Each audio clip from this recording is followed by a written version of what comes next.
हाँ, तो कैसे कट रही है आपकी जिंदगी?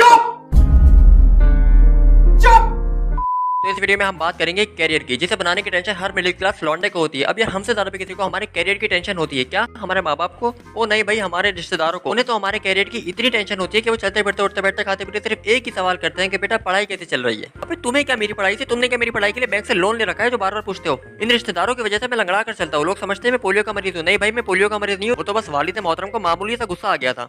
अब हुआ ये था कि एक दिन मैं अपने अब्बा के साथ बहुत ही अच्छे मूड में निकला हुआ था कि इतने में एक दूर के रिश्तेदार की मनहूस एंट्री होती है और मैं तो उन्हें जानता तक नहीं था, लेकिन फिर भी उन्होंने सलाम दुआ छोड़कर सबसे पहले मुझसे पूछा कि बेटा पढ़ाई कैसी चल रही है। ये क्या बात करता है यार?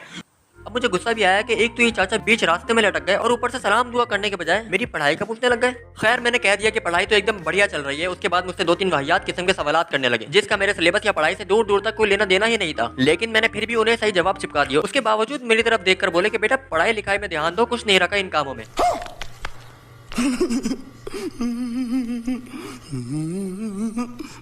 और बस उनका ये जुमला कहना था कि मेरे वालिद मोहतरम फॉर्म में आ गए और ऐसे खतरनाक तरीके से फॉर्म में आए कि मुझे पोलियो का मरीज ही बना डाला। टांग तोड़ इसकी। ये मेरा शिकार है।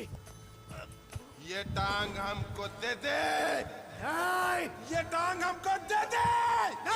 यार अंकल देखो, माजरत के साथ पढ़ाई कैसी चल रही है, कैसी जा रही है, इसकी फिक्र आप ना करो। ये सब पूछने के लिए मैंने अपने घर वालों को रखा हुआ है। आप सिर्फ अपने बच्चों की पढ़ाई और उनके कामों पर ध्यान दो जो बिल्कुल भी अच्छे नहीं है। और अगर आइंदा से आपने मुझसे ये सवाल दोबारा करने की कोशिश भी की तो सिराइकियों के रंगीन नाड़े की कसम मैं कुछ ऐसा कर जाऊंगा जो मैं करना नहीं चाहता। तो बराए मेहरबानी अपने काम से काम रखो और इसे धमकी नहीं प्यार भरी गुजारिश समझो। जिंदगी में चलना है तो वरना अच्छी तरह चल, नहीं तो ऐसा सबक सिखाऊंगा कि दुनिया को मुंह दिखाने का लायक नहीं रहोगे। ये मेरा एरिया है और एरिया में कोई भी इंटरेस्ट नहीं करना, ओके? अब स्कूल में तो मैंने सोचा हुआ था कि बड़े होकर डॉक्टर ही बनूंगा और बड़े बड़े डॉक्टर जिस ऑपरेशन में फेल हो जाएंगे वो मैं करके दिखाऊंगा और अपने माँ बाप का नाम चांद से भी ज्यादा रोशन कर दूंगा। झूठ बोल रहा है। लेकिन फिर मैंने सोचा कि पढ़ाई में तो मेरा दिल लगता नहीं है और डॉक्टर बनने के लिए तो ठीक ठाक पढ़ाई करनी पड़ेगी। कभी ऐसा ना हो कि एक अच्छे वाले पेशेंट को कब्र तक पहुंचा दूं मैं। इसलिए डॉक्टर बनने का प्लान कैंसिल कर दिया। बाकी मैं पढ़ाई में इतना भी वीक नहीं था। हर साल क्लास में फर्स्ट आता था, वो अलग बात है नीचे से। ये क्या बात करता है यार?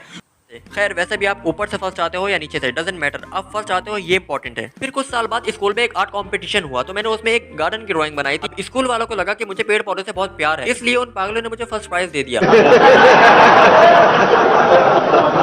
अब उन्हें क्या पता कि मुझे पेड़ पौधों के सिवा कुछ बनाना ही नहीं आता था। खैर मुझे जब फर्स्ट प्राइज मिल रहा था तो मैंने उसी वक्त सोच लिया था कि मैं बड़े होकर एक स्केच आर्टिस्ट बनूंगा। अब घर पहुंचकर मैं अपने अब्बू का स्केच बनाने लग गया। पूरे 5 घंटे लगा दिए थे मैंने उस एक स्केच को बनाने में। मतलब अपनी एफर्ट, टैलेंट, खून पसीना, विटामिन A B C जो कुछ मुझ में था मैंने वो सब उस एक स्केच में लगा दिया था। अब मैंने स्केच अब्बा को दिखाया। अब्बा ने स्केच देखकर एक ही सवाल किया कि कितना टाइम लगा इस पर। मैंने प्राउड फील करते हुए कहा कि पूरे 5 घंटे लगे हैं इस पर। फिर अब्बा कहने लगे कि 5 मिनट और लगा और इसे मिटा दे।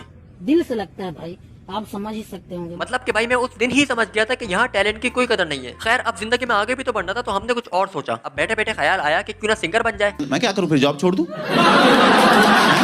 लेकिन फिर मैंने सोचा कि सिंगिंग सिर्फ मैं बाथरूम में ही कर सकता हूँ। फिर बड़ी मुश्किलों से धक्के देकर मेरा मैट्रिक हो जाता है, अल्हम्दुलिल्लाह। फिर ख्याल आया कि इंजीनियर बन जाता हूँ। पहले लोगों के घर बनाऊंगा, फिर जब पैसे जमा हो जाएंगे तो अपना भी एक 5000 गज का फार्म हाउस बनाऊंगा। क्या सोच है रे तेरी, मानना पड़ेगा।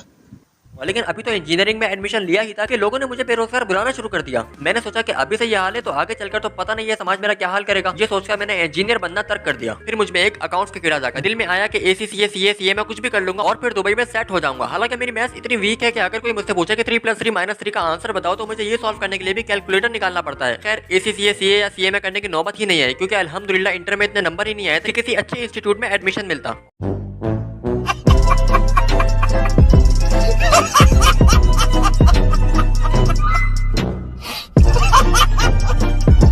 और इसी दौरान मैंने क्रिकेटर बनने का भी सोचा था। दोस्तों ने मुझे चढ़ाया कि भाई क्या खतरनाक बॉलिंग कराता है तू, तेरी बॉल खेलना कोई आसान काम नहीं है। अब मैं चौड़े में आ गया और घर जाकर अम्मी को कहा कि मुझे क्रिकेटर बनना है। अम्मी ने कहा कि वो सब तो ठीक है लेकिन बड़े होकर क्या करेगा, ये सोचा है कभी? तो मैंने उनसे कहा कि अभी तो कहा मैंने कि क्रिकेटर बनना है। अम्मा फिर कहने लगी कि हाँ हाँ वो तो ठीक है लेकिन बड़े होकर क्या करेगा ये सोचा है। फिर मैं समझ गया कि घर वाले नहीं चाहते कि मैं क्रिकेटर बनूं। अच्छा मिडिल क्लास फैमिलीज में ऐसा होता है कि वो आपका बचपन से ही माइंड सेट कर देते हैं कि आपको गवर्नमेंट सर्वेंट बनना है, चाहे आपका इंटरेस्ट किसी भी चीज में क्यों ना हो। भाड़ में जाए आपका इंटरेस्ट, या तो आपको गवर्नमेंट सर्वेंट बनना है या फिर चौथे 14-15 साल पढ़ने के बाद 30-35 हजार की नौकरी करनी है। अब मैं यूट्यूब पर वीडियोस डालता हूँ तो अम्मी कहती है कि पता नहीं क्या फजूल वीडियो बना रहा है, लोग हंसते हैं तुझ पर। तो जाहिर सी बात है भाई, फनी वीडियोस बनाता हूँ तो लोग हंसेंगे ही ना, रोएंगे थोड़ी। तो यार बात सिर्फ इतनी है कि आपको क्या करना है, आपके लिए क्या अच्छा है, आपको क्या अच्छा आता है, ये आपसे बेहतर कोई नहीं जानता। दुनिया जो कहती है उसे कहने दो, उनका काम है आपके सीधे कामों को टेढ़ा करना। तो हमेशा वो करो जिसमें आपका इंटरेस्ट हो, ना कि वो जो दुनिया चाहती है। वैसे यार मैं मोटिवेशनल स्पीकर भी बन सकता हूँ, अब अपने वीडियोस में आपको मोटिवेट भी किया करूंगा। मैं अपना करियर नहीं बना सका तो आपका करियर भी नहीं बनने दूंगा। मजाक था।